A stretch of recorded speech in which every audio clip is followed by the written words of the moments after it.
Et on va plonger directement dans le vif du sujet. C'est le cœur métabolique. Et voilà, je commence par ça. Alors les plus de 40-50 ans, ils les connaissent. Laurel et Hardy. Et je voudrais m'attacher un peu sur leur biographie, ou plutôt leur chronobiographie. Et ici, on a Laurel qui est né en 1890, Hardy en 1892, disons, pratiquement, ils ont le même âge. Et je voudrais parler des circonstances de décès.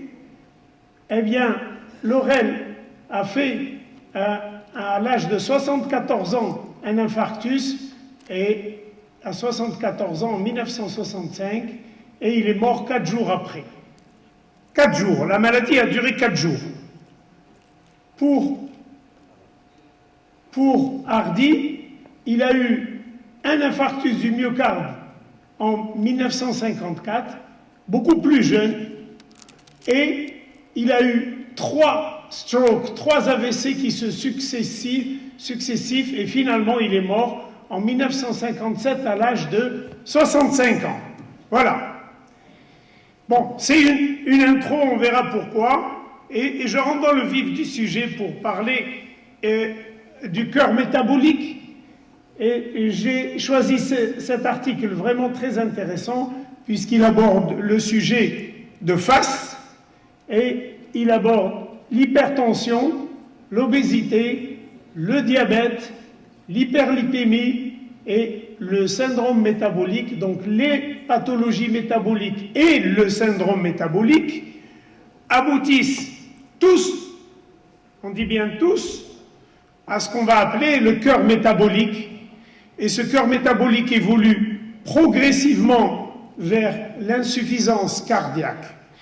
Et on va essayer de voir un petit peu les composants de ce syndrome métabolique et comment est-ce que ces composants qu'on connaît tous, donc que ce soit de la glycémie ou de l'hypertension, obésité et anomalie lipidique, comment tous aboutissent à heart failure, donc à l'insuffisance cardiaque. Alors, on va retenir 1, 2, 3, 4, c'est l'ordre, et on commencera par le 1, c'est, on va dire, le diabète et l'hyperglycémie. Dans le syndrome métabolique, comment ça se passe à partir de l'hyperglycémie et du syndrome métabolique, aboutir à une insuffisance cardiaque? Eh bien, voilà ce qui se passe. On connaît bien tout ça, insulinorésistance, et la fixation du glucose diminuée, les récepteurs et les transporteurs l'activité des transporteurs est diminuée, et on parle ici à l'intérieur des cellules myocardiques. Qu'est-ce qui se passe à l'intérieur des cellules myocardiques? Eh bien, il y a une entrée des fatty acides, c'est-à-dire des acides gras libres circulants et qui vont entrer à l'intérieur du cardiomyocyte. C'est un peu comme la stéatose pour le foie, c'est à l'intérieur du cardiomyocyte, ça va activer le PPAR et finalement on aura une oxydation des acides gras libres, et on a en parallèle ce qu'on appelle donc une action et des altérations qui sont d'ordre métabolique, et elles vont aboutir à la synthèse de radicaux libres, ROS, donc radical oxygène species, et finalement, côté fatty acide, donc côté acide gras, on a accumulation de beaucoup de lipides et production de radicaux libres qu'on va symboliser sous le terme de l'hypotoxicité, donc une toxicité des graisses, et qui va être en parallèle à des anomalies du métabolisme mitochondrial qui vont altérer la fonction contractile du cœur. Et à côté de tout ça, il y a des anomalies structurelles à partir de l'hyperglycémie et l'activation de la pyruvate kinase C, les AGE, et on va aboutir à la consommation de NO et à la production de radicaux libres. Finalement, pour résumer la diapositive, d'un côté la lipotoxicité avec des radicaux libres et une accumulation de lipides, et de l'autre côté une toxicité, glucotoxicité par consommation de NO et production de radicaux libres. Ces gluco et lipotoxicité, toutes les deux, vont aboutir à la dysfonction ventriculaire gauche et à l'insuffisance cardiaque. Merci pour la minute d'attention ou la 2 minutes d'attention. Ça, c'est pour expliquer comment la composante hyperglycémique peut contribuer à l'insuffisance cardiaque. Et on le sait, pourquoi parler beaucoup d'insuffisance cardiaque? Parce que la première complication cardiovasculaire chez le patient diabétique, c'est l'insuffisance cardiaque, number one. Donc, le diabétique, sur le plan cœur, s'il n'est pas emporté par un AVC ou par un infarctus, et qu'il a le temps de vieillir, fera son insuffisance cardiaque. Le 2, c'était hypertension artérielle. Comment la composante élévation de pression artérielle peut contribuer à l'insuffisance cardiaque? C'est le lien HTA, insuffisance cardiaque. Et voilà, ça demande encore 2 minutes de concentration, mais on en aura fini avec les pathos et les physiopathologies. Voici un jeune patient qui a une hypertension récente, et vous voyez l'aorte est là, elle est élastique, elle se distend et elle tamponne. Elle a un rôle de tamponner, et chaque fois qu'il y a une éjection du ventricule gauche qui est là, eh bien ça va distendre l'aorte et éjecter, et au final on aura un flux qui est laminaire, un flux laminaire.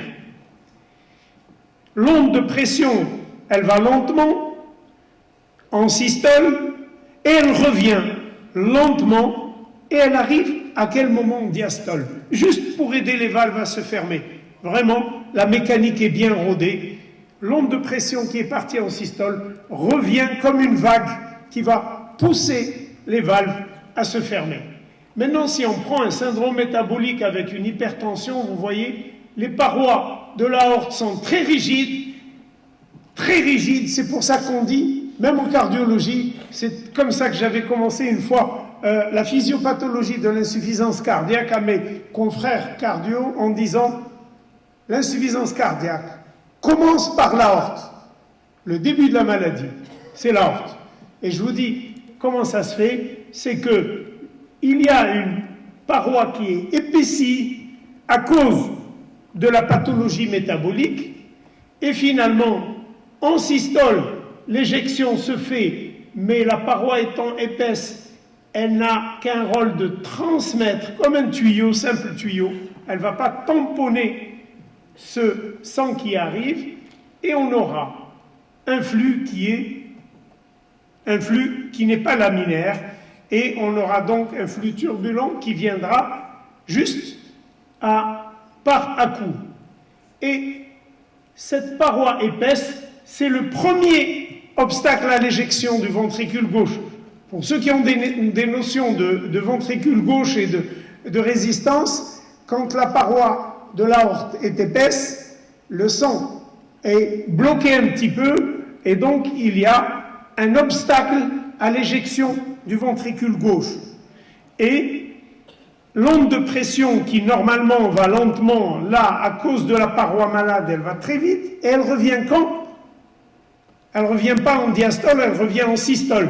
Quand elle revient en systole, eh bien, les valves sont encore ouvertes, le sang est encore en train de sortir du ventricule gauche, et il y a une force qui veut le fermer. C'est un deuxième obstacle à l'éjection du ventricule gauche.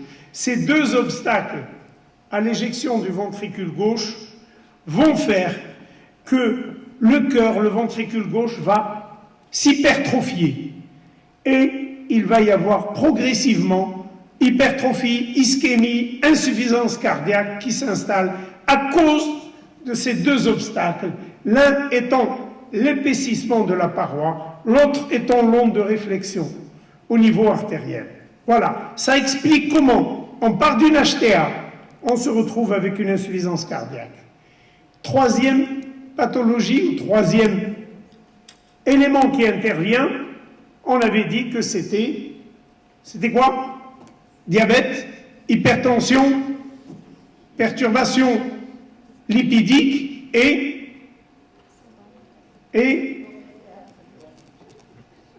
on est en train de dormir. Ok. Alors regardez bien.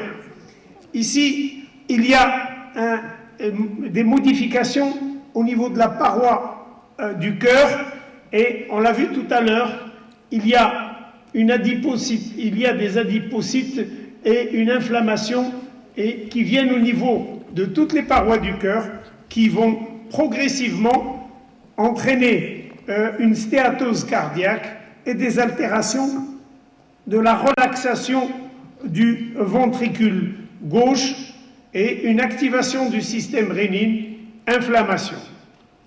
Et finalement, pour le dernier paramètre, c'est les éléments lipidiques du sang. Ces éléments lipidiques du sang, dans le syndrome métabolique, on les connaît. Il y a un profil particulier avec des petits LDL denses, comme ceux des diabétiques, petits LDL de forte densité, avec des triglycérides qui sont élevés et avec un HDL bas. Ce profil-là favorise l'athérosclérose, et on le sait, le diabétique est à très haut risque d'athérosclérose, et l'athérosclérose est liée à l'insuffisance cardiaque, puisque l'athérosclérose va entraîner l'angine de poitrine, l'infarctus et l'insuffisance cardiaque avant de tuer. Donc, sudden cardiac death, la mort subite. Voilà. Donc, l'athérosclérose, qui est donc le quatrième paramètre avec les perturbations lipidiques, le premier signe d'athérosclérose, c'est souvent, regardez bien, ou la mort, ou l'infarctus du myocarde. Le premier signe de l'athérosclérose est souvent ou l'infarctus du myocarde, ou le décès, mort subite. Ça, c'est au moins autour de 50% des patients qui ont une athérosclérose le sauront, ou le sauront jamais. Le sauront au moment d'un infarctus, ou ne le sauront jamais. C'est pour ça que je voudrais passer aux aspects purement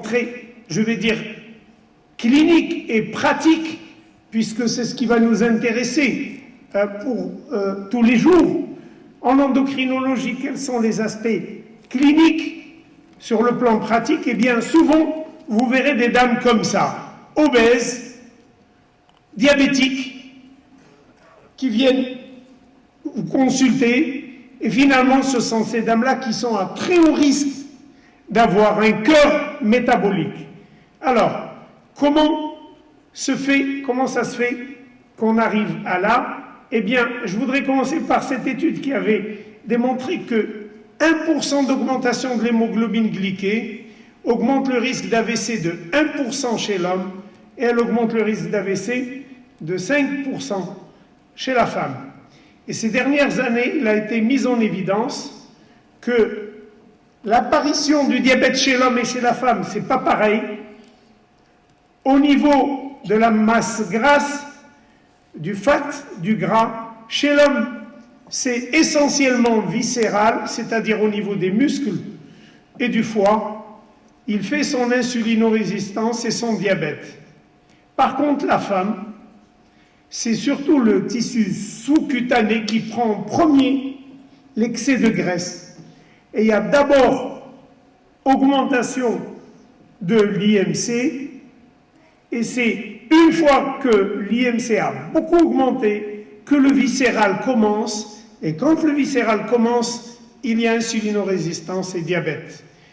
Le message est le suivant: chez la femme, quand le diabète apparaît, très souvent, l'IMC est très important, et qu'il y a souvent associé des perturbations lipidiques, hypertension, fibrillation auriculaire, insuffisance cardiaque, qui accompagnent l'apparition du diabète, c'est-à-dire que la dame, elle a un haut risque cardiovasculaire, contrairement à l'homme, où il y a d'abord et surtout le dépôt viscéral. Et ceci est une étude qui nous montre bien, qui vient appuyer ça en disant que c'est l'âge d'apparition du diabète, et vous voyez que surtout pour les âges relativement jeunes, l'IMC en haut chez les femmes est beaucoup plus élevé que l'IMC chez l'homme pour la date d'apparition du diabète. Pour les personnes donc féminins en haut, masculins en haut, les IMC chez la femme est beaucoup plus élevé. Je pense que si on retient tout simplement, en passant de la physiopathe jusqu'au plus simple, une femme qui se présente dans un tableau d'obésité, il faut la voir un petit peu comme ça. C'est qu'il y a dépôt de graisse sous-cutanée, hypertension, et tous les facteurs de risque vont avec. Je vous dis tout à l'heure, la femme diabétique vient comme un paquet de facteurs de risque cardiovasculaire. Et la conclusion, c'est que une fois qu'il y a le diabète, la partie est presque déjà perdue. C'est qu'il faut agir bien en amont, avant même l'apparition du diabète, dès que l'obésité est là. Sinon, ce sont ces personnes-là, celle-là, s'il vous plaît, pour moi c'est la diapo la plus importante. Ces personnes-là, ce sont elles qui font le cœur métabolique. C'est ça. Sur le plan, on dirait consultation, endocrinologie, le cœur métabolique, c'est ça. Maintenant, je voudrais montrer le côté cardio, c'est-à-dire ce que nous, on reçoit en consultation et qui vont faire un cœur métabolique. C'est qui? Ben, vous voyez, c'est toujours obèse, diabète, femme, très souvent, beaucoup plus que les hommes. Et en cardiologie, elles viennent parce qu'elles ont une dyspnée. Et je crois que c'est un message même pour tous les endocrinos, c'est pas spécifique aux cardiologues. Quand il y a une dyspnée importante, exagérée, plus que ne le voudrait l'obésité, parce que souvent elles sont donc obèses, quand il y a une dyspnée, il faut penser à une entité qui n'existait pas il y a encore 10 ans ou 15 ans en cardiologie, et cette entité s'appelle,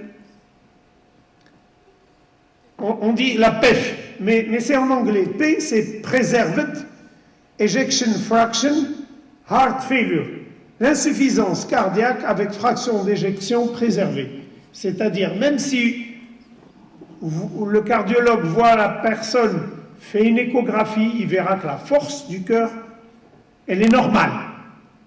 Et malgré tout, c'est une insuffisance cardiaque. Il y a encore 15 ans, cette entité n'existait pas, mais maintenant en cardiologie, on la recherche.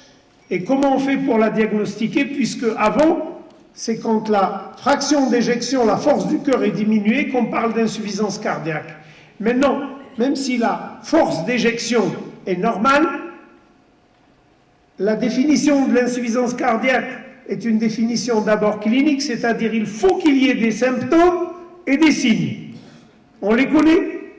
Essoufflement, turgescence des jugulaires, sibilant, asthme cardiaque ou autre.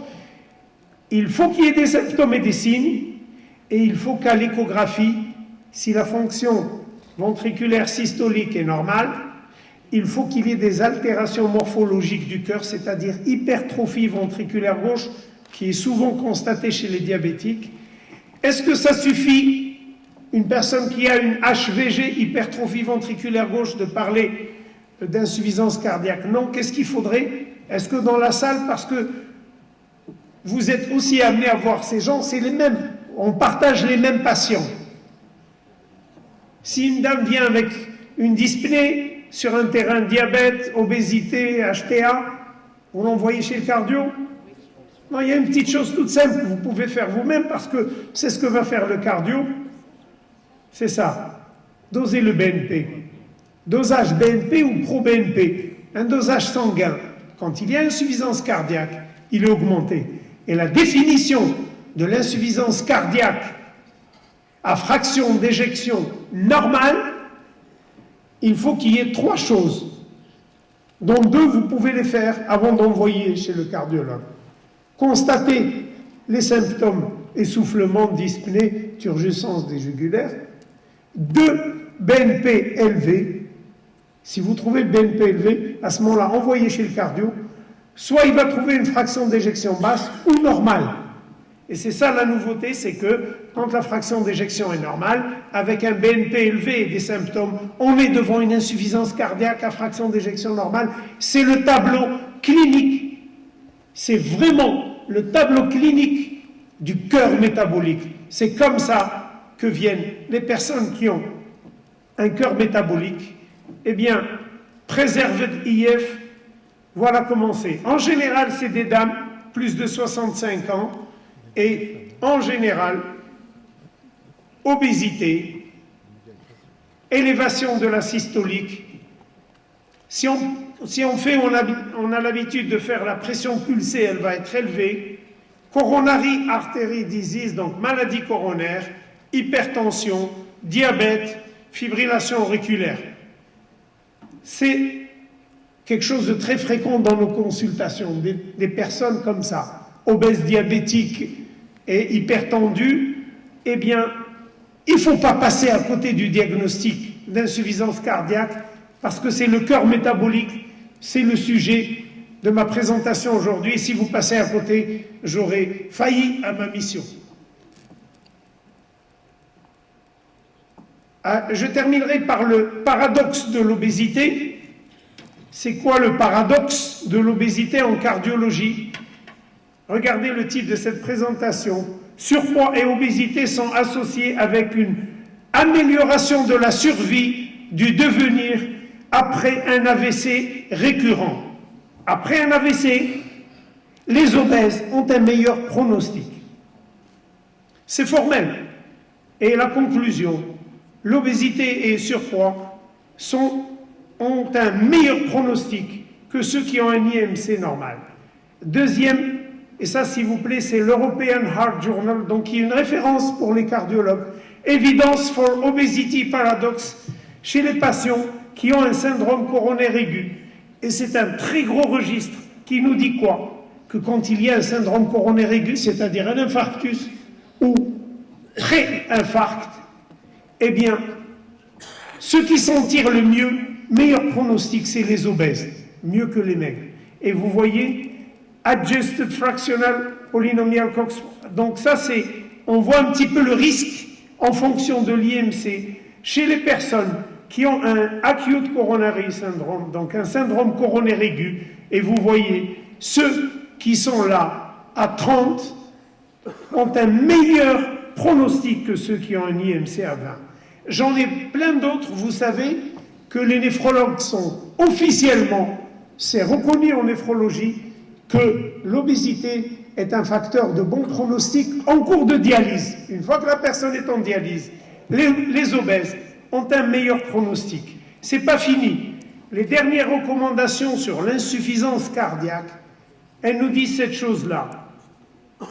Les patients en insuffisance cardiaque avec un degré d'obésité modéré, IMC à moins 35, weight loss, la perte de poids, cannot be recommended.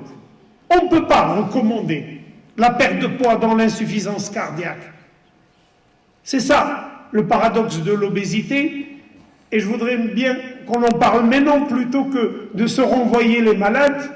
Et en cardiologie, une fois qu'il y ait un infarctus et après l'infarctus, après un AVC, après l'apparition d'une insuffisance cardiaque, les pronostics sont meilleurs quand il y a obésité. Et quand on voit tout ça, on se dit, bon, est-ce qu'on doit grossir? Non, c'est pas ça le message. Pour une personne qui n'est pas malade, ça change rien.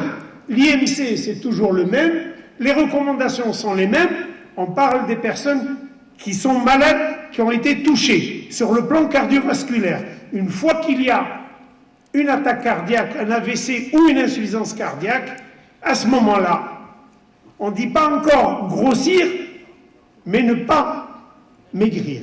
C'est différent, s'il vous plaît. Comme ça, ne me faites pas dire ce que je n'ai pas dit. Donc je reprends. Quelqu'un qui est en prévention primaire, qui n'est pas malade, on garde tout pareil, ça ne change rien, l'IMC et tout. Une fois qu'il y a un problème cardiovasculaire, genre AVC, infarctus, insuffisance cardiaque, si la personne est obèse, moins de 40 d'IMC, c'est meilleur pronostic que les maigres. Mais ça ne veut pas dire qu'on va lui dire « Ah, t'es maigre, il faut que tu grossisses parce que tu as fait un infarctus », ça va aggraver la situation. La personne maigre, le maigre, il arrive à la maladie tardivement parce que la prévention primaire, il ne faut pas grossir. Mais quand il y a la maladie, il va mourir rapidement parce qu'il est maigre. L'obèse, il va faire sa maladie beaucoup plus tôt, parce qu'il est à haut risque cardiovasculaire et il va tarder un petit peu avant de mourir. Et ça m'a vraiment fait penser à 74 et 65, vous avez deviné, c'était Laurel et Hardy, c'est exactement ça. Le maigre, il a vécu 74 ans, paf, il est mort 4 jours après. Le gros, il est resté avec 3 AVC, il a survécu à un infarctus et 3 AVC, mais finalement, il est mort plus jeune. Je vous remercie.